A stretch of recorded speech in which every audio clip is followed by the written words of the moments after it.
My insurance will only pay $750 for my mature trees that were burned in the fires. It'll cost way more than that just to pull them out.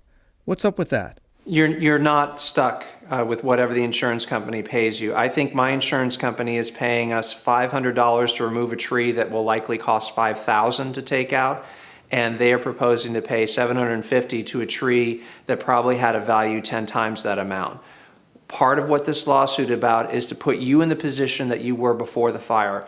That includes replacing your home, that includes replacing the contents, and that includes replacing items in your yard such as trees and plants.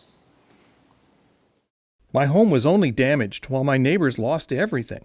Do I have a claim against PG&E? It makes no difference whether your home was simply damaged in some way by the fire caused by PG&E or it was destroyed by the fire which was caused by PG&E. You have a claim for damages.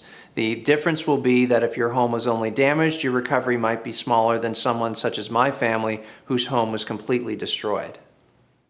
I lost my home. I can't afford to rebuild and will have to move. I'm hurting. What do I do? If you decide not to rebuild on your lot, your insurance company should settle with you for the fair value of what that home was worth at the time of the fire. Part of that's a function of how high your limits were on your policy. Part of that is a negotiation with the insurance adjuster, and don't take the first offer. But if you decide to buy a home elsewhere, then that lot that is now sitting vacant has a value. But that value may be less than what it would have been before the fire. The difference, again, is something that you should have a claim for against PG&E, and it's something that we would use to consider in valuing your overall claim when negotiating with PG&E. If my property is worth less after rebuilding, do I have a potential claim for the loss in the value of my property? The issue of the value of your home and your land is something that's a subject in the lawsuit.